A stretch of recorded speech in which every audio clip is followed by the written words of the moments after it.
A minha primeira viagem de avião é inesquecível, né? Eu viajei até um pouquinho mais velho do que seria normal. Eu fiz o primeiro voo com 15, quase 16 anos de idade. Eu voei na Lufthansa, que é uma empresa que desde então está no meu coração. Eu saí de Campinas, Viracopos, e fui para o Rio de Janeiro, depois Dakar, na África, o Senegal, Frankfurt, fiz uma conexão e cheguei em Munique, que era o meu destino final. Isso foi no dia 18 e 19 de dezembro de 1979. Lembro o número do voo, que era LH500, e a matrícula do avião, que era um DC-10 da Lufthansa, matrícula DADJO. Não dá para esquecer. Bom, a relação do meu pai, do João Mirbetti, com aviões era uma relação muito lúdica. Ele não era um engenheiro aeronáutico, não era um cara que sabia muito da parte técnica, mas ele adorava voar. E uma das coisas que despertou minha paixão na aviação foi justamente o fato de que nos anos 70, que é quando eu era criança, basicamente, eu nasci em 64, ele era convidado para fazer viagens internacionais. E um grande momento da minha vida era levá-lo e depois buscá-lo, né, dessas viagens a trabalho nos aeroportos. Porque a gente não tinha grana e eu não dava para ficar indo para o aeroporto toda hora e voar nem pensar. Então, para mim, era meio um mundo mágico quando ele viajava. Então, isso acabou criando uma aura, uma coisa muito positiva em relação a aviões, viagens e aeroportos. Enfim, falar sobre o nascimento da Azul é uma coisa muito prazerosa, porque muita gente dentro da companhia, pelo menos, sabe que eu fui o primeiro funcionário, né? Que em aviação a gente chama de matrícula, né? A aviação é tudo feito numa sequência numérica. Então eu fui o primeiro, na verdade, a ser matriculado, né? Eu tinha a matrícula número 1 da companhia. Então quando eu chegava nos aeroportos e ia me apresentar, o pessoal, sei lá, o pessoal da segurança pedia: fala o número da sua matrícula. Eu falava 1. Aí o cara me olhava e falava: não, rapaz, tô falando sério, fala o número da sua matrícula. Eu repetia, eu falava número 1. O cara: ô meu, tá de brincadeira? Aí tinha que pegar o crachá, mostrar para ele, ele olhava, via o número 1. Você é o número 1? Alguém tem que ser, né? E aí descontraía, assim, relaxava.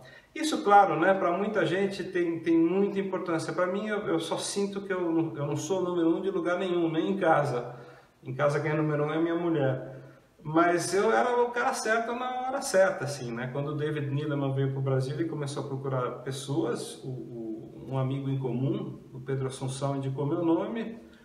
O David entrou aqui em casa, né? Nós estamos falando aqui de casa, ele entrou aqui em casa para me conhecer e ele falou: olha, você tem 45 minutos para vender teu peixe. 5 horas depois ele chegou para mim e falou: ó, Panda, eu acho o seguinte, que a gente não ensina paixão. Se você tem paixão, você tem, não dá para ser ensinado. E você, cara, não tem paixão, você é doente, você devia ir para um hospital. Nunca conheci um cara tão doente por aviação quanto você. Quer ser meu diretor de marketing? Então, desse primeiro encontro, que era para durar 45 minutos e durou 5 horas, nasceu essa relação. Eu já era fã dele bem antes da Azul, né? Eu já tinha lido 3 livros sobre ele. Achava o máximo a companhia que ele tinha criado, a JetBlue, tinha voado nela algumas vezes e achava o máximo. E aí, quando ele falou: ó, vou montar uma companhia aérea no Brasil, voando jato Embraer, e a simples menção, a possibilidade de trabalhar com ele, cara, eu fiquei louco de alegria. Assim, depois que ele foi embora, nesse dia desse primeiro encontro, eu fui tomar um chuveiro, assim, né, para relaxar desse encontro, assim, da tensão, da emoção que eu estava sentindo. Caramba, vou trabalhar com um dos meus heróis, com um dos mitos, né, que eu tinha na aviação. Quando que eu ia imaginar que o David viria para o Brasil para fundar uma companhia aérea, ia entrar aqui na minha casa e ia sair dizendo: você é meu diretor de marketing. E eu já apresentei o mapinha do Brasil, ele já gostou, a companhia ainda não tinha nome. Puta, foi pro chuveiro, meu, eu comecei a tomar um banho assim para relaxar. Eu parava no banho e fazia Minha mulher chegou e falou: o que foi? O que foi? Eu falei: não, eu vou trabalhar com o David, puta que pariu! Enfim, desculpa o palavrão, mas era muita emoção e continua sendo assim. A Azul é um projeto muito lindo na minha vida. Foi muito bacana ter trabalhado lá, foi muito bacana ter participado da fundação dela. Ela nasceu aqui nessa casa e funcionou os 3 primeiros meses aqui nessa casa. Então é só coisa boa, assim, é só coisa boa que eu tenho para pensar. Tenho um grande orgulho, né, por ter ajudado a plantar as sementes que hoje fazem ela ser uma empresa tão solidamente estruturada, tão considerada, né, pelo público que viaja, tão respeitada pelos concorrentes, né, tão premiada internacionalmente, tão reconhecida, né, pela crítica como uma companhia de excelência. E eu tenho orgulho, sim, eu acho que tem um pouquinho do meu trabalho nessa história, sobretudo na parte de marca, de marketing e de branding, né? Foi eu que desenhei o logotipo, eu que ajudei a criar a estratégia de escolha do nome e tal. Então é uma filha pródiga, assim, eu curto muito Azul e sempre vou curtir. Bom, quando me perguntam quanto tempo eu levei para criar o logo e a marca da Azul, eu preciso confessar que a marca, o mapinha com quadriculado, já existia antes de eu encontrar o David. Eu tinha tido um encontro com o pessoal da CVC e a gente vinha tendo uma conversa para a criação de uma nova companhia aérea que o grupo CVC pensou em criar. E seria uma empresa de baixo custo para operar no Brasil, e eu comecei a fazer esboços e eu sempre achei, e estou falando isso na segunda, estou falando que essa história é 2006, 2007. Então eu sempre achei que alguma companhia aérea tinha que ocupar um lugar afetivo que a Varig tinha, né? A Varig já estava quebrada ou quebrando nessa época, ou já havia tecnicamente quebrado, né? O nome existia, mas o espírito já tinha ido. E eu sempre pensei o seguinte, falei, puxa, uma companhia vai ter que ocupar o lugar afetivo que todo brasileiro tem com a Varig. Então acho que todos nós brasileiros vamos ter que encontrar uma companhia aérea que a gente possa chamar de nossa. Não seria a TAM, porque a TAM era vermelha, era azul, ela era e é uma companhia de muito boa qualidade, mas ela nunca primou pela brasilidade. Aquele orgulho de ser brasileira que ela estampou nos aviões e pintou de verde e amarelo, tem um dedo meu, mas essa é uma outra história. E a Gol não tinha essa vocação, o modelo de negócio dela era voar, sobretudo naquela época, mais frota doméstica, ela ainda não queria se projetar como uma empresa aérea de bandeira. E eu sempre pensei isso, falei, poxa, está na hora do Brasil ter uma companhia que todo brasileiro possa olhar e falar, essa é a nossa empresa de bandeira. E eu desenhei um mapinha com os quadradinhos coloridos e tal, e meio que guardei isso para apresentar para esse projeto da CVC. A apresentação não aconteceu, a companhia também não foi para frente, eu fiquei com aquilo guardadinho. E aí quando o David veio nesse papo, assim, no primeiro dia na minha casa, depois de muita conversa, eu falei, olha, eu sei que você quer que eu crie o nome e a marca, tal, o nome a gente tem que discutir bastante, mas eu já tenho uma marca para te mostrar porque eu gosto muito. Aí puxei lá e mostrei no meu laptop o avião. Aliás, é um Fokker 100, todo branco assim, com o mapa coloridinho, exatamente o mapa da Azul. Pequenas diferenças do mapa que veio a ser aprovado pela Azul. Eu falei, olha, eu acho que essa aqui é uma marca super legal. Ele olhou e falou, achar ótimo, tá muito bonito esse Brasil todo colorido. Brasil ser colorido, gostar muito, marca nós já ter. Agora faltar criar nome. Eu falei, então vamos criar o nome. Você gostou da marca? Eu amei, I love it. Tirou foto com o celular, enfim. A gente já saiu desse primeiro encontro com um mapinha desenhado, ou aprovado, vamos dizer assim. Então essa foi a criação da marca. A criação da identidade corporativa foi um processo mais longo. Para resumir, foram 88 desenhos diferentes de aplicação da marca e desenhos de como as cores da companhia iam se comportar nos aviões. E eu tentei de tudo. Eu inicialmente queria fazer que os aviões fossem todos azuis, inteirinhos azuis, com tons diferentes de azul. 8 tons diferentes de azul, variando em cada avião, numa paleta de cores, né, com uma mapinha na cauda assim. E aí um dia ele chegou e falou, Pada, eu não gostar disso, eu quero que meu companhia seja muito elegante, tem que parecer com jato executivo, não pode parecer com esse carnaval que você está fazendo de cor, tem que ser mais elegante, tem que ter barriga azul e tem que ser branco em cima. Eu falei, puxa chefe, se eu tivesse falado isso antes, a gente teria ganho algum tempinho. Aí eu fiz aquela coisa do arco, da barriga azul, tal, branco, segui as orientações dele e acho que ficou um trabalho razoável assim. Não é a pintura mais moderna do mundo, mas acho que atendia o briefing que ele me passou. Ele falou que era um avião sóbrio, elegante, que um executivo possa embarcar sem achar que é uma companhia de baixo custo, né? Porque ainda que ela seja uma companhia de tarifas competitivas, ela sempre entendeu que ela deveria ter preços competitivos e alta qualidade de serviço. E nessa diferença está a relação de valor que a Azul apresenta, né? Isso foi claramente percebido pelo público. Pode até ter companhias mais baratas, mas no final do dia as pessoas sabem que vale a pena pagar um pouquinho mais ou às vezes pagar o mesmo preço só para voar na Azul. E aí veio a criação do nome, que foi aquela estratégia do Você Escolhe, né? Que a gente primeiro sugeria ao público que nos enviasse sugestões de nomes. Isso também foi um negócio super bacana, porque gerou uma enorme visibilidade para a companhia em pouquíssimo tempo. A gente recebeu 135 mil nomes de 110 mil pessoas em questão de 2 semanas. E aí, naquele processo todo, os nomes mais votados e sugeridos foram Samba e Azul. E o David acabou escolhendo Azul, porque ele falou, não, o Fred Curado, presidente da Embraer na época, falou que se um avião atrasar, o povo brasileiro fala, "Ih, Sambol, não quero que fale isso de nós, quero que fale que é muito bom a companhia, então não pode falar que Sambol, então prefere escolher o nome Azul." Eu falei, tá bom, David, vamos de Azul, é um ótimo nome. Então essa é mais ou menos a historinha por trás da criação do nome e da identidade corporativa, e depois tem uma série de detalhes que a gente foi incorporando, as pinturas especiais e tal. O fato é que a Azul logo foi eleita por uma revista especializada aqui em São Paulo como tendo a mais bonita imagem corporativa do Brasil, que me deixou muito satisfeito, porque foi uma escolha feita pelo público, conduzida por uma revista de aviação aqui no Brasil. E 2 anos depois ela foi escolhida como uma das 30 marcas mais quentes do mundo pela Advertising Age de Nova York, que também foi um belo reconhecimento. Mas não era entre as 30 companhias aéreas do mundo, eram 30 marcas quaisquer do mundo. A Azul era a única companhia aérea a figurar nessa lista de 30 marcas mais quentes do mundo pela Advertising Age, que quem sabe, ou para quem não sabe, é tipo uma bíblia do setor assim de marketing. Então foi um voo muito legal.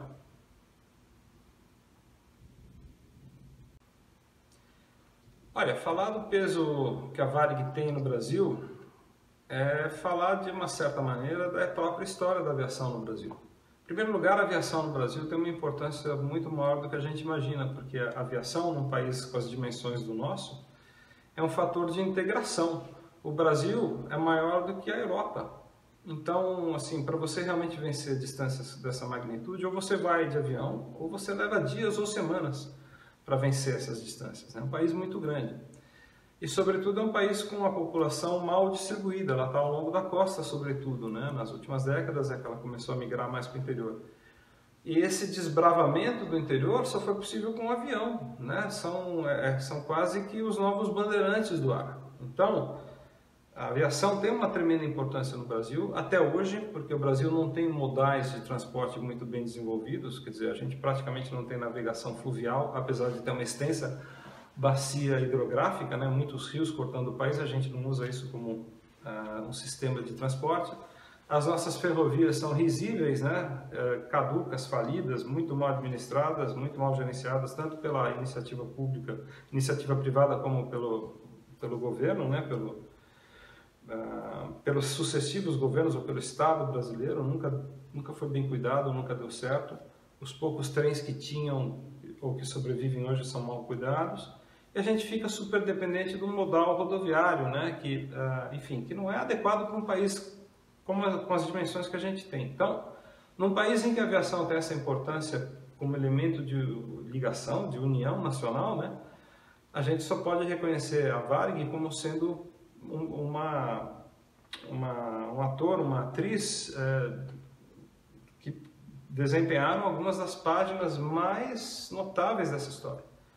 A Varig foi a pioneira, foi a primeira companhia nascida no Brasil em 1927 e até seu fechamento em 2006, ela, após a aquisição da Aerogeral em 1952, ela começou a ter uma exposição nacional, né?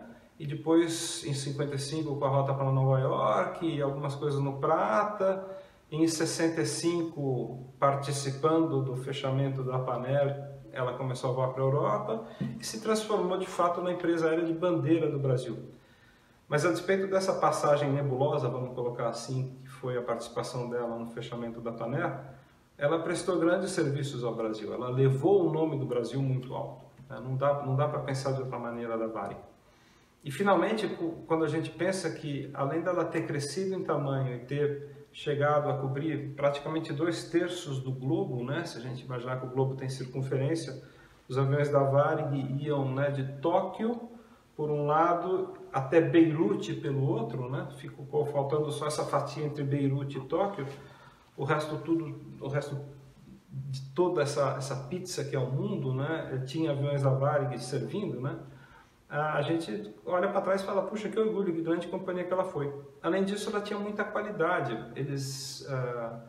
O Rubem Berta, né, que foi o grande pilar da fundação da Varig, ele em 1955, com a rota para Nova York, ele chegou à conclusão de que ele só poderia competir contra a Panam, que era a empresa americana que servia a ligação entre Nova York e o Brasil, se ele tivesse um serviço espetacular. Ele fez um serviço espetacular, a Varig ficou conhecida por isso e passou a ser um padrão.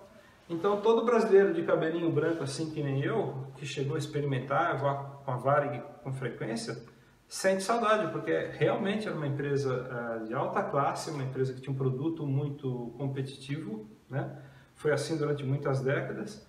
E eu lembro com muito saudosismo, com muita nostalgia, assim, como era gostoso você estar no exterior, às vezes há uma semana, 2, 3 semanas, e ver aquela estrela brasileira, né, que na verdade é a Rosa dos Ventos, mas a gente chamava de estrela brasileira, na cauda do avião.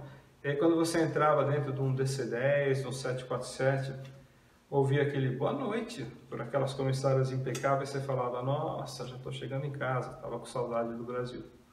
E você era muito bem tratado a bordo, muito bem tratado em solo, era uma companhia de muita qualidade.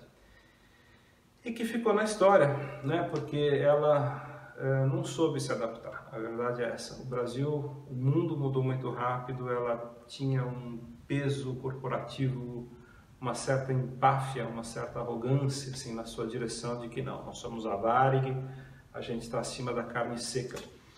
E a falência, a debacle, o fim dela nos faz pensar que hoje nada é muito garantido, né? Hoje não é o grande que sobrevive, é o ágil que sobrevive, né? Então a gente olha para trás com saudade.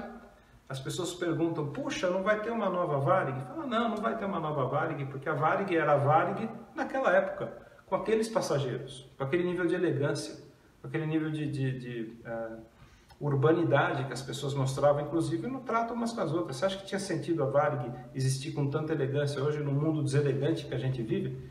Que as pessoas nem mal conversam, assim, mal se olham, né? Todo mundo que nem zumbis nos celulares. Não, a Varig tinha muita classe, as pessoas se olhavam, se tratavam. Assim, você tinha que se vestir para voar no avião da Varig. Hoje você vai na classe executiva e tem os caras de chinelo, esse fone de ouvido horroroso, travesseiro de pescoço, parece personagem de circo, pô. Então esquece, essa Varig, esse mundo, essa elegância toda, que era uma coisa da raça humana, da espécie humana, não existe mais. Hoje, ao contrário, a gente tem uma coisa legal, que é a inclusão. Hoje todo mundo pode voar as passagens aéreas internacionais e domésticas. As domésticas custam metade do que custavam há 10 anos atrás. Pode fazer as contas, pode procurar a fonte que você quiser, você vai descobrir que hoje o preço de voar dentro do Brasil é metade do que era 10 anos atrás. Na época da Varig, voavam 7, 8 milhões de pessoas, ou 7, 8 milhões de viagens por ano. Hoje são 100 milhões de viagens por ano. Então, se a gente perdeu de um lado esse glamour todo que a Varig representava, a gente ganhou uma coisa muito legal, que é imaginar que o maior número de brasileiros podem viajar de avião. E isso é sensacional, é uma inclusão aérea. Então, eu tenho saudade por esse lado mais charmoso, né? Da primeira classe, do caviar, etc. Mas, ao mesmo tempo, isso logo se dissipa quando eu falo, pera lá, com companhias hoje como a Gol, com a Latam, com a Azul, com a Avianca, eu posso ir 3, 4, 5, 6 vezes ao ano para a Europa. Eu pago em 10 vezes, antes não tinha isso. As passagens custam menos, o serviço é mais simples, mas ok. Eu faço essa mudança, sim senhor. Acho que é bacana viver num mundo em que mais gente pode voar, e voar mais frequentemente. Puxa, assim, do pouco que eu sou conhecido no meio da aviação, muita gente lembra de mim como um maluquinho, assim, que tira fotos de aviões, né? E eu sou mesmo, eu sou maluco por fotografar aviões. Eu tenho 750 mil fotos de aviões feitas nos últimos 40 anos. Então, se eu comecei 40 anos atrás, eu certamente comecei no mundo da fotografia analógica, vamos dizer assim, né? Eu comecei a fotografar digitalmente em 2004, mas antes disso, em 1979, eu ganhei a minha primeira câmera, que era um pouquinho melhor, assim, que era uma câmera analógica, uma Canon AV1, esse é o modelo dela, aquelas câmeras que você pode trocar a lente, pode pôr uma teleobjetiva. E eu ganhei ela de presente em dezembro de 79, numa viagem que eu fiz para Porto Stroessner, na época, né? Lá no Paraguai. Então fui lá na Zona Franca e comprei essa câmera e voltei feliz da vida para o Brasil. E comecei, assim que eu cheguei, a primeira coisa que eu fiz foi comprar um filme de 36 poses e correr para o aeroporto de Congonhas e fotografar. Olha, outro dia eu estava numa discussão aí nas redes sociais, o cara falou, poxa, que coisa, né? Você fez foto com filme e tal. Não era uma tranqueira? Eu falo, era, mas também era uma tremenda de uma escola. Porque naquela época você tinha que acertar na mosca, né? E você não tinha o recurso de fazer a foto e olhar como ficou, né? Você tinha que acertar toda a regulagem da lente, da câmera, de velocidade, de abertura. Então, assim, eu queimei muita foto, cortei muito o nariz de avião, né? Perdi muita foto porque deu o que o leigo chama de tremeu, né? Que é falta de velocidade, então a imagem ficou tremida. Acertei alguma coisa nesse tempo todo, mas foi uma tremenda escola. E tinha uma coisa lúdica também, né? Que era você meio que ter que se controlar, porque eu não tinha grana, né? Estudante, então eu ia para o aeroporto com um filme de 36, mas eu falava, bom, com a grana que eu tenho, vou passar a tarde inteira, eu posso fazer 7 fotos. E passavam mais do que 7 aviões, então a gente ficava namorando os aviões e tal, falava, esse eu não posso deixar de fotografar, e fazia uma foto, então tinha que acertar. É muito diferente, a gurizada não se dá conta, hoje, meus filhos fotografam, eles nasceram na era digital, né? Então eles vão comigo fotografar, a gente passa a tarde no aeroporto fotografando, cada um volta com 800 fotos. Quando eu tinha a idade deles, eu ia para o aeroporto de Congonhas, eu passava a tarde inteira lá e voltava com 8 fotos, 11 fotos, 12 fotos, e puxa... Eu tinha que pagar a revelação, copiar em papel e tal. Então era outro papo, né? E depois da era do papel, vamos dizer assim, a grosso modo eu fotografei de 1980 a 1990 com negativos, que depois valiam ampliação em papel. A gente ampliava primeiro 9x12, depois 10x15 centímetros e colocava essas fotos em álbuns, que eu tenho até hoje todos, né? Tudo super guardado, catalogado. Os negativos e as fotos em álbuns, dividido por companhia aérea, tudo bonitinho. Mas depois em 90, incitado por um grande amigo meu que é fotógrafo, ele falou, porra, Panda, que coisa, você está fotografando em negativo, cara, vai para cromo, vai para slide, vai para o diapositivo, tem muito mais qualidade. Eu falei, mas eu gosto de olhar foto em álbum. Ele falou, que isso, cara, profissional não faz foto em papel, profissional faz cromo. Isso é verdade, né? Eu lembro que em 90 eu comecei a comprar cromo e não parei mais. Aí eu me animei e minha coleção de cromos foi pelos 14 anos seguintes. Então eu tenho mais ou menos 300 mil slides fotografados em 14 anos, assim, né? Que está também tudo catalogado. E uma parte pequena, 2, 3, 4% disso já foi digitalizado. Eu estou digitalizando na medida do possível. Sei lá, num dia de trabalho, assim, eu consigo digitalizar 250, 300 imagens, mas um dia inteiro, né? Porque eu não só digitalizo, eu não vou escaneando só, eu vou acertando o contraste. Alguns desses slides ainda não estão, já perdendo algo da qualidade, né? Apesar de eu tomar um maior cuidado para conservar, mas é inevitável, né? Mas enfim, eu estou digitalizando toda essa coleção, as coisas mais importantes, mais significativas dela. Mas eu tenho uma certa saudade, assim, era bom fazer em filme. E finalmente eu fiz uma viagem para o Japão em 1997 e eu estava fotografando no aeroporto de Osaka, Kansai, que é um super aeroporto, Japão, né? Os caras estão construindo uma torre só para fotógrafo, não um terraço, uma torre com vários terraços que é para a turma fotografar avião. Essa ideia. E eu estava nessa torre fotografando e aí chegou um senhorzinho do meu lado assim, eu olhei e tal, cara ninja, assim, 1,60 m, cabelo branco e tal. Todo mundo fotografando com equipamento SLR, Nikon, Canon, aquelas lentes, e o cara só de braço cruzado, assim, só olhando assim. Aí, bom, peraí, vamos cortar. É que minha mãe vai descer, vai fazer barulho, aguenta, vamos dar uma stop aí. Bom, eu lembro, isso é uma passagem muito legal. Em 97 eu estava no Japão, em Osaka, no aeroporto de Kansai, minha primeira visita ao Japão. Esse aeroporto, no Japão, eles construíram uma torre para fotógrafos. Uma torre com vários terraços, cada um virado para um lado. De Japão, as coisas de louco. Eu estava lá fotografando, todo mundo fotografando com equipamento SLR, Nikon, Canon e tal, com aquelas lentes teleobjetivas, fotografando os aviões pousando. E aí veio um senhorzinho assim, não falou nada com ninguém, chegou 1,60 m, cabelo branco e tal, a gente ficou olhando. Ele não fazia muito movimento, mas uma caixa de equipamento fotográfico quadradona grande. Bom, ok. Aí veio um avião que ele achou que valia a pena, ele abriu aquilo e daquela caixa ele sacou uma Pentax 6x7, uma câmera de formato médio, uma teleobjetiva que era um pouco menor que uma Kombi, assim. Coisa gigante. Pegou aquilo na mão assim, levantou, fez o foco tudo na mão e pau! Fez uma foto, virou na mão, acompanhou o avião, pau! Fez uma segunda foto, virou na mão, desligou, guardou o equipamento, cruzou os braços e ficou olhando. Eu olhei para aquilo e falei, meu, o cara faz foto de ação de aviação, foto de ação, né? Chama action shot, né? Avião passando, subindo, descendo. O cara faz isso com equipamento de formato médio, 6x7. Que doideira! Ah, fiquei mordido, né? Comecei a pensar naquilo e falei, quer saber? Comprei o meu. E aí no final dos anos 90 eu fotografei muito com esse equipamento, que era a Pentax 6x7. Que era uma câmera totalmente manual, lente com foco manual e micrométrico, né? Mexeu um fio de cabelo, a foto já sai de foco. E outra coisa, o que você vê na telinha, né?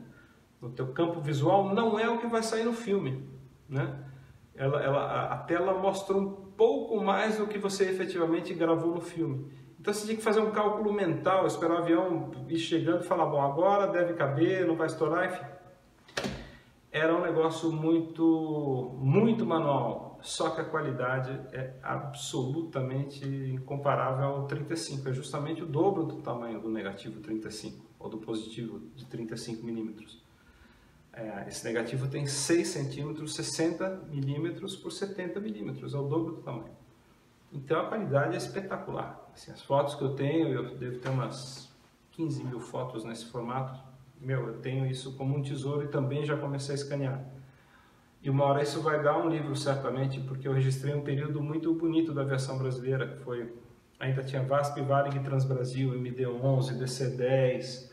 Eu fui para a China com esse equipamento, fiz um monte de fotos, fui para a Europa, fui para os Estados Unidos, fui para as Ilhas do Pacífico, tudo fotografando em 6x7. Então esse é um tesouro que eu tenho e que eu preciso escanear, cuidar e um dia isso vai começar a aparecer. Mas é um xodó.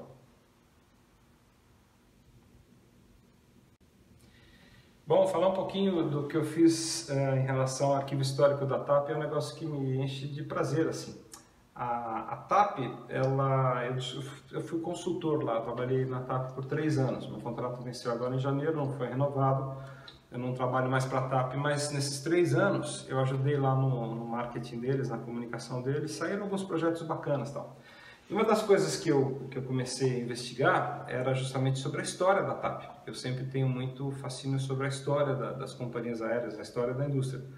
Eu cheguei lá para o meu chefe e falei, ô Abílio, o que vocês têm aí de museu, né? O que vocês têm de memória da companhia? Ele falou, temos um museu e tal. Vai lá falar com a responsável. Eu desci lá, descobri que tinha uma sala enorme, né? Era uma sala onde antes havia um simulador do Caravelle, aquele jato. Então, pé direito alto, parecia um hangarzinho assim, na sede da companhia, no aeroporto de Lisboa. E aí ela me mostrou e falou, olha, essa parte aqui a gente tem catalogada, o que tem aqui eu sei, mas aquela parte ali, ó, onde estão aqueles arquivos de metal, assim, né? Aqueles arquivos corrediços, né? Enormes, quase 4 metros de altura, várias estantes. Falou, lá nós não sabemos o que tem. Lá aquilo é mais um depósito de memória do que um museu. Eu não tenho orçamento, verba para catalogar tudo isso, seria um trabalho enlouquecido. Descobrir o que tem nessas caixas, são mais ou menos 70 caixas, a gente só sabe o número de caixas. Caixas grandes, caixas de mudança. Aí eu fiquei mordido, né? Falei, meu Deus do céu, companhia de quase 75 anos de história, vocês não sabem o que vocês têm aí? Ela falou, não sabemos, assim, eu precisava de gente para organizar isso, não temos esse orçamento, quer dizer, não é foco da companhia, né, escrever sobre sua história, a gente está aqui para vender passagens, não para ficar contando história. Verdade, mas ok. Aí eu fiquei mordido com aquilo, né, falei, poxa, a companhia que tem uma história tão fabulosa, tão magnífica. Como é que pode ela não saber o que ela tem? E eu tenho uma mania, eu fotografo frotas de companhias, né? Eu quero ter todos os aviões que a Lufthansa, que a American Airlines, que a Azul voou na sua história, todos, sem exceção. Não é o tipo do avião, é cada aeronave individualmente, matrícula por matrícula. E eu tinha alguma coisa fotografada da TAP e falei, não, eu vou atrás, eu quero ver se eu descubro pelo menos uma foto de cada avião. Cheguei para o Abílio Martins, que é o vice-presidente de marketing da companhia, e falei, Abílio, eu quero fazer um projeto kamikaze. Qual é, Panda?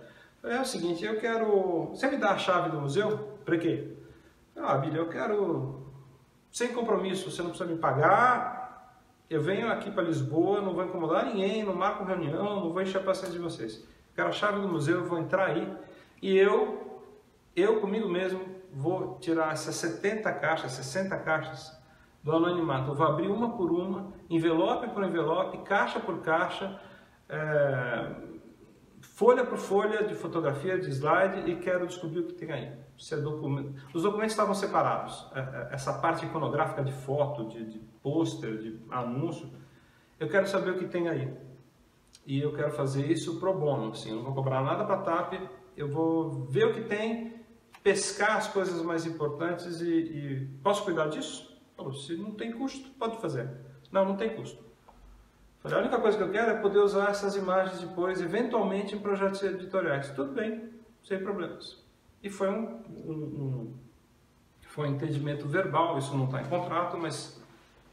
O fato é que eu cheguei em Lisboa no mês seguinte, né, porque eu ia todos os meses a trabalho para Lisboa, peguei a chave do tal do museu da TAP e fiquei lá uns 11 dias. E eu durmo pouco, eu chegava lá às 5, 6 da manhã e ficava até 10, 11 da noite.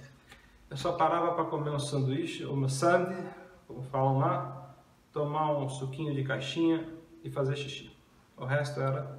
abrir, catalogar, separar, descobrir o que tinha em cada uma dessas caixas.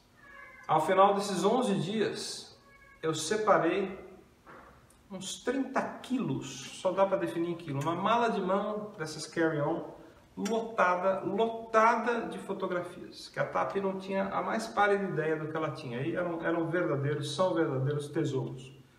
Levei isso para minha casa e pelos 3 meses seguintes, eu fui selecionando, limpando, organizando, colocando em pastas, em folhas, por tipo de aeronave, por tipo de foto, e criei um arquivo fotográfico da TAP. Aí eu escaneei tudo isso, tratei tudo isso e deu mais ou menos umas 3.300 imagens espetaculares da TAP, que depois de quase 4 meses eu voltei para a Abílio e falei, Abílio, tá aqui, a memória da companhia, avião por avião, matrícula por matrícula. E como eu fui 3 anos para Portugal, eu conheci a comunidade dos maluquinhos lá, né? Fiquei amigo dos caras, tal. Fiz boas amizades em Portugal, que é um país que eu amo.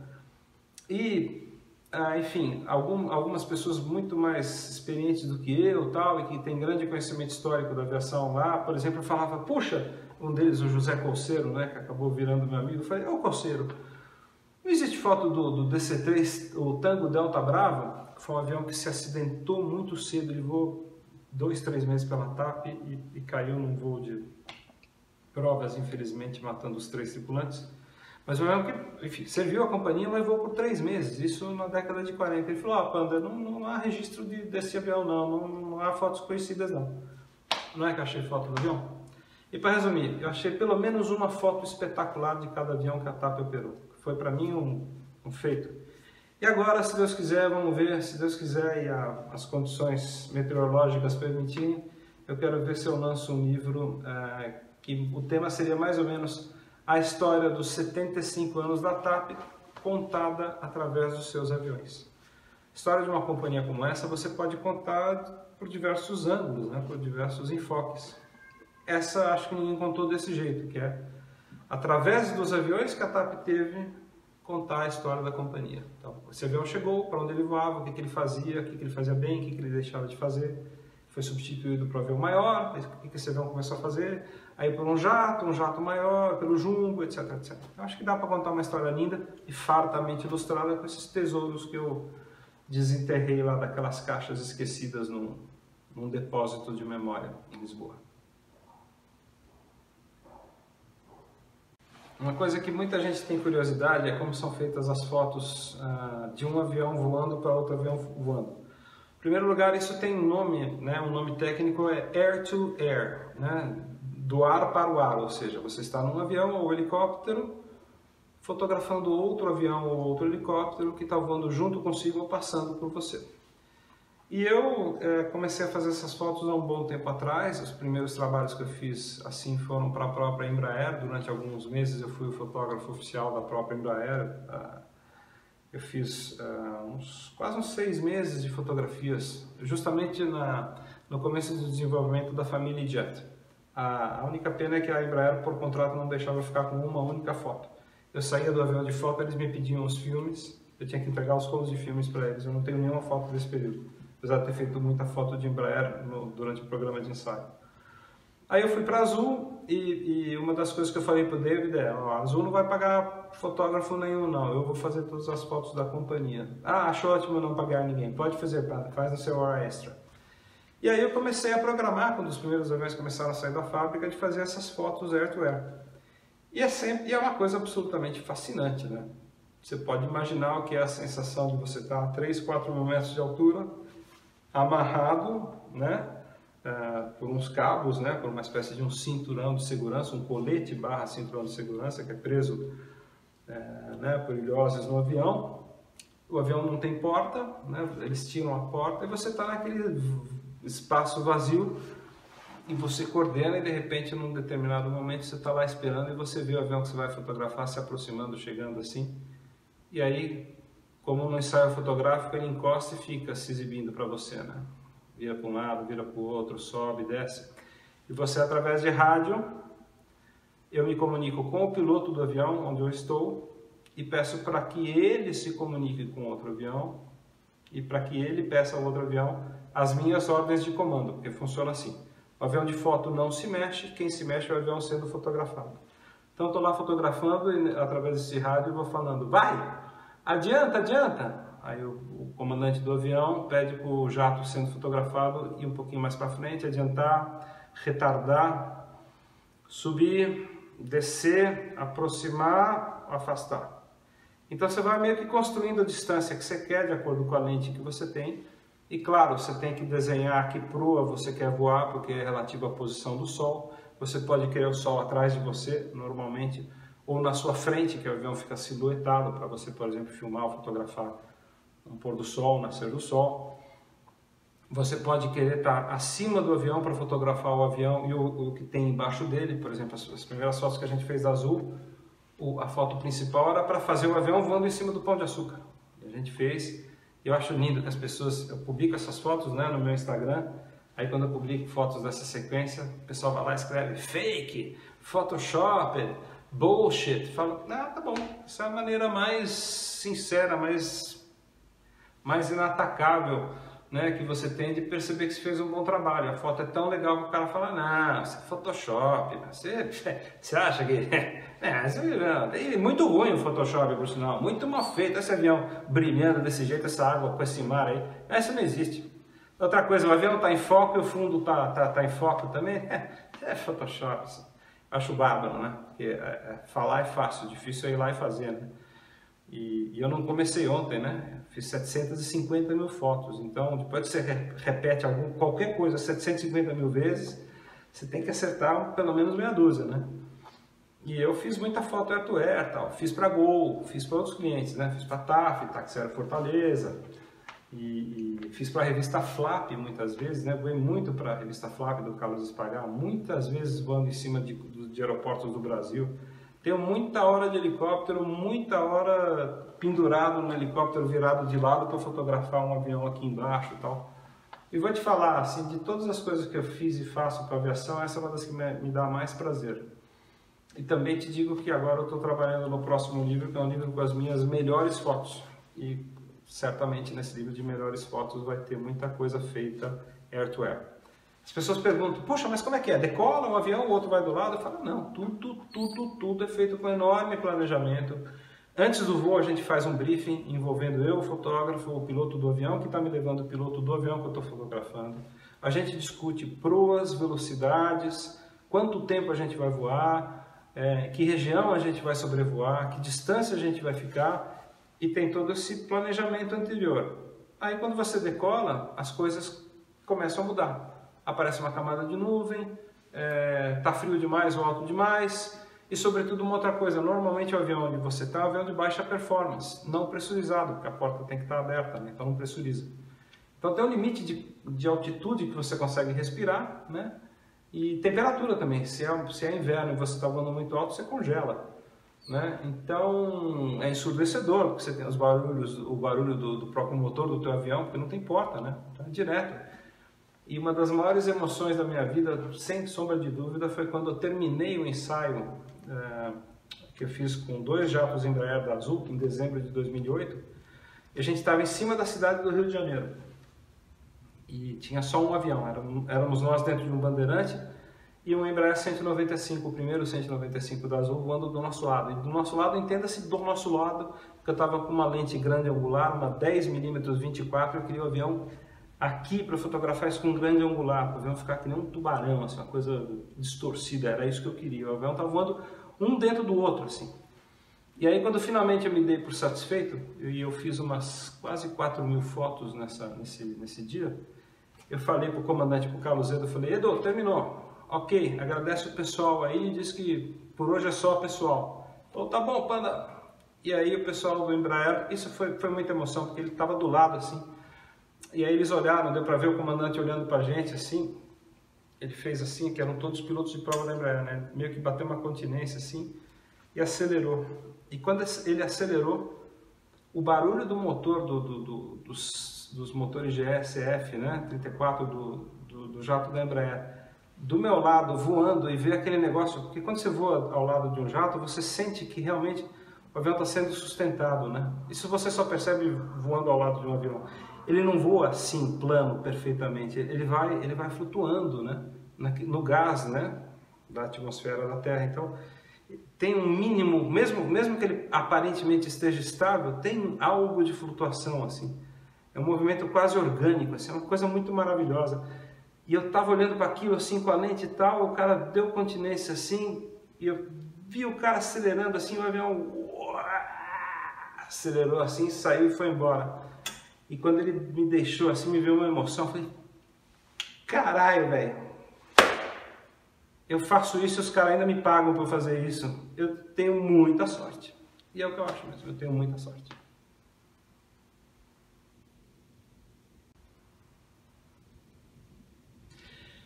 Bom, uma das coisas que acho que meio que ficou como uma marca registrada da minha passagem pela Azul foi a criação de pinturas especiais, né? E os meus inimigos e detratores falam que eu só pensava nisso, né? Pode até ser verdade, mas não, eu pensava em outras coisas, porque o meu papel como diretor de marketing era promover a marca da Azul. Eu ainda acredito que uma das maneiras mais eficientes de você promover a marca de uma empresa, ou de um produto, ou de um serviço, é fazendo com que ela apareça de forma notável, fora do contexto habitual, com alguma identificação gráfica, visual, auditiva, única, de grande personalidade. E no caso da aviação, eu acho que as pinturas especiais, né, que custam aí 30, 40, 50, 70 mil dólares por avião, são excelentes investimentos, porque um avião com uma pintura especial, ele é fotografado, ele é reverenciado, ele é esperado, ele é notado por onde ele passa, às vezes mais, às vezes menos, mas ninguém fica indiferente. E não estou falando só dos fanáticos como eu. O público em geral, o viajante, e mesmo pessoas que não têm necessariamente ligação com o avião, notam, começam a ver, se divertem. Um bom exemplo é o que se faz no Japão. O Japão tem um grande número de pinturas especiais com personagens, com Pokémon, personagens da Disney aplicados nos aviões. Isso lá virou uma febre, as pessoas vão para o aeroporto para ver esse avião. Tanto que as companhias tiveram que publicar websites dizendo onde o avião está, que horas vai chegar, para o pessoal poder ir para o aeroporto acompanhar. No Brasil isso não era muito comum, e quando a Azul começou eu falei para o David, David, eu quero fazer várias pinturas especiais. Ele falou, ok. E a gente começou a fazer algumas e deu super certo. Deu super certo porque isso foi construindo a imagem de que a Azul era uma empresa inovadora, como de fato ela é, uma empresa ousada, como de fato ela é, e uma empresa que ama o Brasil, como de fato ela ama. E foi muito bacana porque uma parte importante da construção do DNA da marca da Azul foi justamente obtida através dessas pinturas especiais. Isso não foi uma unanimidade dentro da Azul, certamente, porque muita gente lá, sobretudo na área financeira, falava: "Ih, Panda, vai gastar dinheiro de novo com essas coisinhas que você faz para os boboca que fotografam avião?" Aí eu pensava e às vezes falava: "Bom, é por isso que você trabalha no financeiro e eu trabalho no marketing, né? Você cuida de fazer o cheque aí que eu cuido de desenhar a pintura especial." Postura arrogante, mas às vezes você tem que ser arrogante no mundo dos negócios ou decidido para conseguir. Um bom exemplo foi uma das primeiras pinturas especiais daquele avião rosa da Azul, né? Que a Azul abraçou a causa da luta contra o câncer de mama. Eu lembro que uma pessoa importante do departamento financeiro da Azul olhou para isso e falou: "Ih, que isso, um avião rosa? Vamos dizer que a gente é a companhia aérea gay?" Eu olhei pro cara e falei: não vou nem responder, né?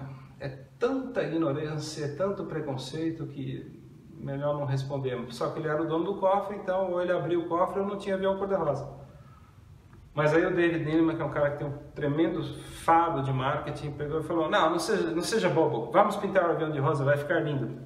Um mês depois ele voltou e falou: "Panda, a minha filha mais nova adora o avião rosa, falou que é o avião mais bonito da Azul, você tem grande ideia." Eu falei: tá bom, obrigado. Quer dizer, a ideia não é minha, outras companhias já tinham feito rosa, mas a Azul abraçou a causa rosa e foi muito legal. E a gente abraçou outras causas, a gente fez outras pinturas especiais, a gente, ao longo dos anos lá, a Azul fez quase que, acho que uns 20 aviões com pinturas especiais, e sempre foi muito eficiente. Tanto é assim que depois que a Azul começou, as empresas aéreas nacionais mais estabelecidas começaram a fazer também. E às vezes a imitação, às vezes não, a imitação é a forma mais sincera de elogio e de reconhecimento, né? Então, depois que a Azul liderou esse processo de fazer pinturas especiais, seus concorrentes fizeram também. E fizeram pinturas bárbaras, muito bacanas. Sobretudo a Gol fez coisas muito legais, assim, fez um avião com gêmeos, assim, fez coisas muito inovadoras, muito ousadas, assim. Parabéns! Boas ideias, né, merecem ser divulgadas. E mais recentemente eu emplaquei 2 pinturas especiais na TAP, uma que é um avião stopover, que promove os serviços da TAP, né, que se você comprar uma passagem da TAP, dependendo da passagem, a TAP te dá de presente 1, 2 até 3 dias em Portugal de graça. Eles pagam hotel, transporte, shows, até garrafa de vinho eles te dão se você voar com a TAP para um destino além de Portugal. Aí isso se dá o nome de tarifa ou promoção stopover, e eu falei: tem que promover isso que o negócio todo mundo fale. Fiz uma pintura especial com ícones de Portugal e, cara, foi 1 ano e meio para fazer os caras engolirem essa ideia.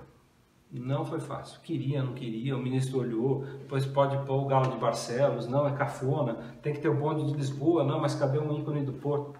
Foram mais de 100 desenhos para chegar no stopover final, aquele que veio a ser pintado, que não é o desenho que eu mais gosto, tinha alguns mais bonitos. Mas enfim, o avião nasceu, os nossos amigos tugas torceram o nariz e falaram: é muito colorido, isso é um avião do Brasil, não é um avião do Portugal. Mas o tempo mostrou que o avião foi e é incrivelmente popular. Nas redes sociais ele bomba, assim como bomba também o avião que foi pintado com as cores antigas da TAP, Retrojet. E aí a gente também teve uma ideia que era criar experiências antigas. Então a gente fez voos especiais em que a bordo desse avião era servida a comida dos anos 70, os filmes que passavam a bordo todos eram dos anos 70, a gente dava aquelas bolsinhas de plástico, de brinde, o kit de amenidades só tinha produtos que existiam nos anos 70, a gente chegou até a imprimir um jornal português dos anos 70 para a pessoa sentir uma atmosfera de viajar nos anos 70. Os uniformes eram os uniformes dos anos 70 e a coisa que primeiro era vista como uma vaidade do marketing deu tão certo que a TAP teve que fazer mais de 12 voos para 12 destinos diferentes. E alguns governos, algumas regiões de Portugal exigiram a presença do avião, exigiram que o avião fosse lá e fizesse um voo retro. E foi com grande orgulho que esse programa deu super certo. Assim. Ou seja, os meus inimigos e detratores dizem que eu só penso em pintar aviõezinhos, mas eu quero desafiar eles a mostrar um retorno sobre o investimento tão positivo quanto o retorno sobre o investimento que esses aviões pintadinhos, essas vaidades, trazem de volta para as marcas. E pode ter certeza que eu estou pensando em novas pinturas especiais para outros clientes e vai rolar.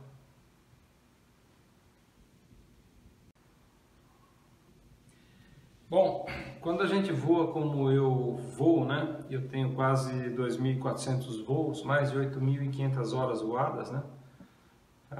nesses 40 anos, desde que eu comecei a voar, a gente acaba indo, né? Se voa, a gente normalmente vai para algum lugar, embora eu já tenha feito muito voo que sai de um aeroporto e volta para o mesmo, mas não é a maioria. Então eu fui para muitos lugares e dentre esses lugares que eu fui, eu descobri há muitos anos atrás, por sorte, eu li uma nota no rodapé de jornal que tinha um negócio chamado tarifa Volta ao Mundo.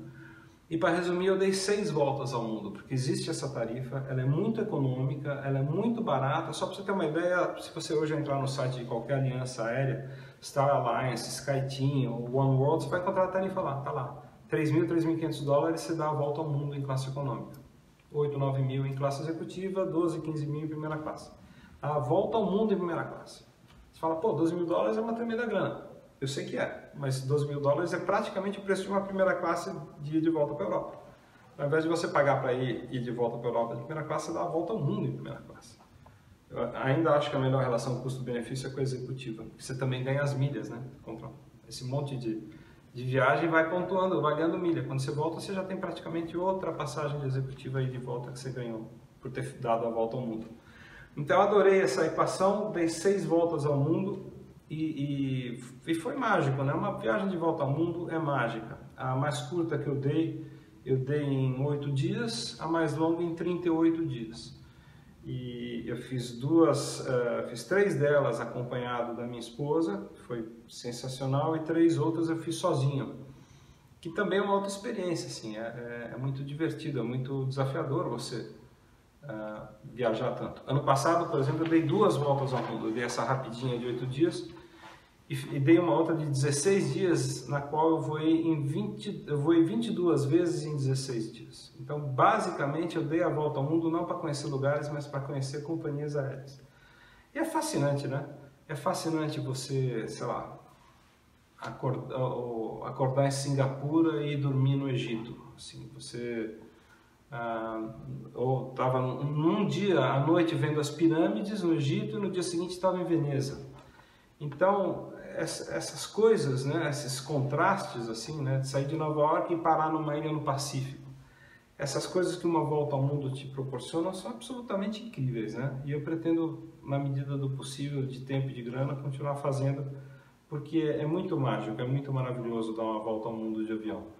Não apenas pelos destinos que você conhece, mas sobretudo para comparar as companhias, para ver os equipamentos, porque eu sou fanático por isso, né? Eu escrevo para uma revista no Brasil, a Flap, e eu há 15 anos analiso, estudo e comparo companhias aéreas. Então, tenho mais de 150 testes de voo feitos em companhias aéreas no mundo. E já voei 170 companhias aéreas diferentes. Então, eu sou meio louquinho por isso mesmo.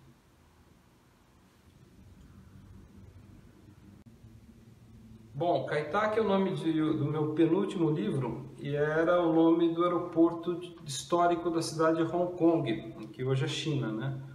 Foi encampada pela China em 1998. E Kai-Tak era um aeroporto super desafiador. Ele ficava numa baía, na baía de Kowloon, e por uma questão geográfica, ele ficava no fundo da baía, e para você chegar nele, você tinha que passar por cima de uma montanha, fazer uma super curva e encontrar a pista, assim. Então, como era uma aproximação super arriscada, os aviões vinham assim, tinha uma montanha na frente que eles tinham que desviar, fazer uma super curva, e quando eles terminavam a curva, eles já estavam tocando na pista, já estavam chegando no aeroporto de destino. Bom, isso gerava oportunidades incríveis para foto. Era como que uma meca para todo fotógrafo, para todo spotter, né, que é o nome que se dá para quem fotografa aviões. Era tipo uma meca, você tinha que ir uma vez na vida pelo menos para Kai-Tak para fotografar o avião. Porque no hobby também tem gente que não fotografa, mas anota. A loucura do cara é ir lá, ver o avião, anota a matrícula e fala, no dia tal eu vi tal avião. Não tira foto, mas só anota num caderninho o que ele viu. No começo eu fazia assim, antes de fotografar eu também ficava anotando os aviões que eu tinha visto. Tem esses caderninhos até hoje, mas quando eu tinha 12 anos de idade.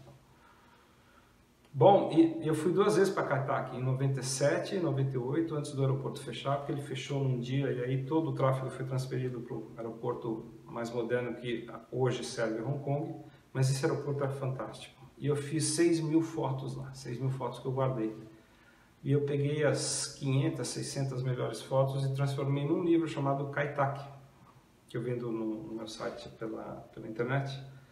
Mas além de ter transformado isso num livro, esse aeroporto me transformou, porque assim foi uma das minhas primeiras experiências sozinho na Ásia. Hong Kong até hoje é um lugar que eu amo viajar, eu acho uma cidade absolutamente fantástica. É o meu destino preferido na China, com certeza, um dos meus destinos preferidos no mundo, mas para efeito de fotografia de aviação não tinha nada igual. Então você vê aquele balé de um 747, ou um MD-11, ou um A340 fazendo aquelas curvas super fechadas assim, que ficavam quase deitados, quase de lado, mais baixo, assim, em cima da cidade, em cima das casas, dos prédios de apartamento, assim. Era uma coisa espetacular. Era tão espetacular que os pilotos que levavam os aviões, eles tinham que ter treinamento específico. Normalmente o copiloto, ou o primeiro oficial, não podia pousar. Era só o comandante que tinha treinamento, a carteirinha para pousar nesse aeroporto. Tinha que ser certificado para pousar lá. Era muito... Não era uma operação de risco, mas era uma operação crítica, uma operação que não permitia erros ou folgas, né? E eu vi coisas incríveis, assim, eu vi pousos elegantíssimos, incrivelmente bem executados, e vi uns catrapos, assim, umas agressões ao planeta Terra que deram medo. Não vou falar o nome da companhia, mas uma importante companhia europeia, 747, o cara veio, entrou na pista voando, assim, blá, estourou metade dos pneus, interditou a pista, e eu vi tudo isso, assim, fumaceira saindo, o avião parando meio torto na pista, interditou o aeroporto, trator tirando o avião. Mas era uma alegria, foi um negócio inesquecível. Assim. Quem viu, quem foi para Caetá, que viu, assim, é inesquecível. Santos Dumont e Irmãos Wright. Essa é, para o brasileiro, a grande polêmica da aviação. Por que para o brasileiro? Porque fora do Brasil, as pessoas consideram Santos Dumont um importante inventor, né? Um nome importante na aviação, mas tirando alguns lugares da Europa, no mundo inteiro atribui-se aos irmãos Wright a invenção do primeiro avião mais controlável, mais pesado que o ar. A minha visão é a seguinte, eu prefiro ser pragmático. Eu acho que os irmãos Wright voaram primeiro do que Santos Dumont, eu acho. Pelas minhas pesquisas, eu acho que eles decolaram primeiro com uma aeronave tracionada por motor mais pesada, né, do que um dirigível, mais pesada do que o ar. Mas eu não acho que esse voo tenha sido aquele lá de Kitty Hawk, que o pessoal celebra como o primeiro voo. Aquele avião decolou numa catapulta, com um esqui, enfim, ele foi ajudado por coisas que ficaram em terra. Ele voou pouquíssimo, foi um voo difícil de ser controlado e um voo sem testemunhas. Isso quer dizer que não existiu? Não, não quer dizer que não existiu. Eu só não acho que esse tenha valido. Se eu pegar um sapato e atirar, ele também vai voar. É que uma hora, né, as forças de gravidade, de arrasto, vão vencer o meu sapato voador, ele não tem motor e ele vai para o chão. Então você vai falar, vou fazer o sapato voar. Vai voar. Né? Então qualquer coisa que você atire, voa por um tempo e cai. Então eu acho que aquele voo tem mais a característica de um sapato voador. Foi empurrado, correu num trilho, uma espécie de catapulta, voou um pouquinho sim, se ergueu aerodinamicamente e desceu logo depois naquela praia na Carolina do Norte, em Kitty Hawk. Eu não acho que esse seja o primeiro voo sustentável da história, não acho mesmo. Assim, ele entrou para a história como sendo, eu discordo. Mas em 1906, quando o Santos Dumont, na frente de todo mundo, decolou pelos seus próprios meios com o 14 bis, entre 1903, que é Kitty Hawk, e 1906, os irmãos Wright desenvolveram uma série de outros modelos, uma série de outros aviões, né? E que eram mais pesados que o ar e que voavam com as suas próprias forças e que decolavam autonomamente, né? Tanto é assim que depois do sucesso depois do sucesso de Santos Dumont na Europa, os irmãos Wright foram convidados a mostrar seus inventos, seus aviões na Europa, e apareceram com um avião bem mais sofisticado que o 14 bis, em 1906 e 1907. Né? Então, eu acho que é uma coisa muito bairrista, assim, a gente fala, não, ele é o pai da aviação. Eu não acho que ele seja o pai da aviação, mas eu acho sim que ele tem uma importância fundamental, não só na aviação, mas fundamental na imagem que a gente tem de si próprio, né? Santos Dumont é um grande ser humano, é um cara de uma personalidade absolutamente incrível. Ele foi um inventor de primeira classe, ele era um cara muito, mas muito adiante muito adiante do seu tempo, sob todos os aspectos. Assim, né? Uma figura humana ímpar, assim, incrivelmente sensível. Assim, se a gente imaginar que estamos vivendo num mundo politicamente correto, ele já era politicamente correto há mais de um século atrás. Ele fez questão de não patentear seus inventos, ao passo que os irmãos Wright, né, que eram fabricantes de bicicletas, né, antes de inventarem, construírem seu primeiro avião, seus primeiros aviões, assim que os aviões começaram a voar, eles escondiam os aviões e corriam para patentear os inventos para depois poder vender isso. O Santos Dumont abertamente falou, olha, não vou patentear nada, os meus inventos são da humanidade, assim, eles têm que servir a humanidade. É conhecido uma passagem que ele ficou muito chocado, né, ao constatar que um avião, que é uma coisa que ele pode não ter sido o primeiro, mas certamente ajudou a aperfeiçoar,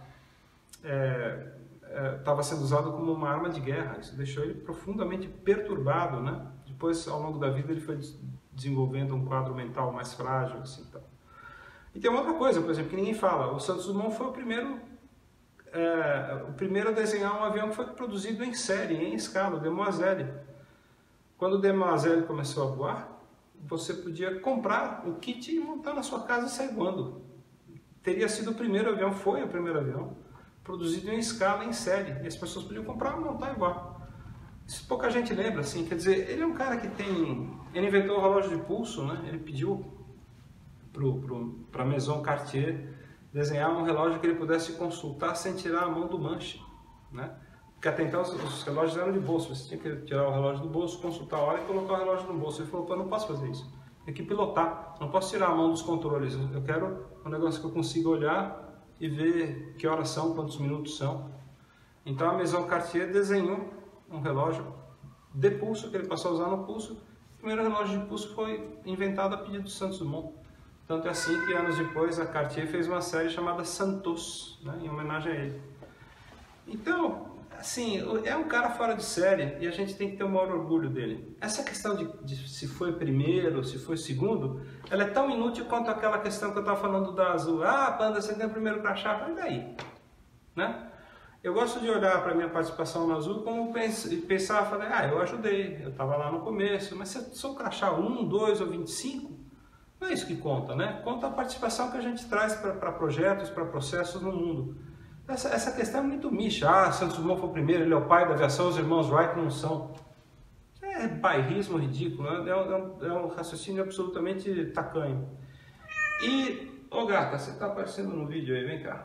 Essa gatinha é a Blue, ela tem esse nome porque eu achei ela largada na rua, lá no estacionamento da Azul. Vem cá, Blue. Olha ela batendo aqui. Essa interferência que vocês acabaram de ver foi provocada aqui pelo felino, que tem esse nome também porque tem os olhinhos azuis. Chegou e causou, né? Mas tá bom. Mas voltando ao Santos Dumont, eu acho ridículo essa questão, não tem a menor importância se ele é o pai da aviação, não é. Os dois têm importância, ou essas duas partes, né? Os irmãos Wright, né? Wilbur e Orville e o Santos Dumont pelo Brasil, os três são pais da aviação. E ainda que você fale, não, só pode ter um pai, eu discordo, assim, eu acho que eles e outros pioneiros da aviação dessa época, como Blériot, um francês e tantos outros, né? Bartolomeu de Gusmão, o padre voador de Portugal, né? Que foi um dos primeiros a ganhar os céus com balões. A gente vai esquecer isso, a gente não vai dar importância. Santos Dumont ganhou os céus com balões, né? Será que não tem nenhuma importância? Então a gente não deveria citar Bartolomeu de Gusmão nessa história? Então isso para mim é uma discussão estéril, porque não leva a nada quem foi o primeiro. Pouco importa. O importante é que Santos Dumont deu grandes contribuições e provavelmente os irmãos Wright talvez tenham sido os primeiros. E a gente sempre sabe que a história é contada pelos vencedores, né? Ela não é necessariamente aquilo que aconteceu. A versão que fica é a versão de quem vence. Infelizmente, ou não vou dizer infelizmente, mas é sabido que economicamente os Estados Unidos são os vencedores do último século e muitas versões deles acabam sendo aceitas como verdades.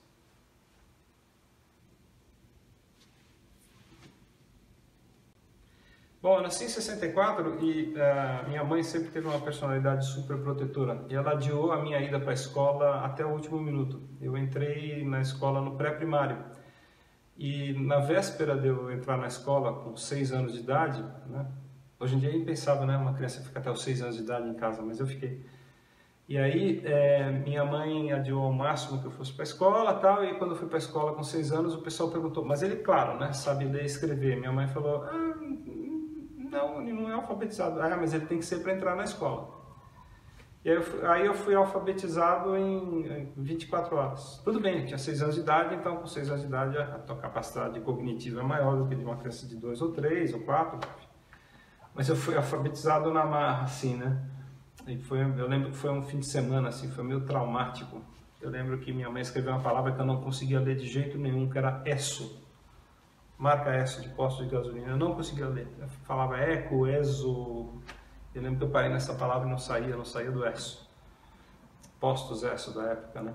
Mas enfim, eu fui alfabetizado assim na marra. E uma coisa meio engraçada, né? Meu nome é Gianfranco, porque minha mãe também é fanática pela Itália.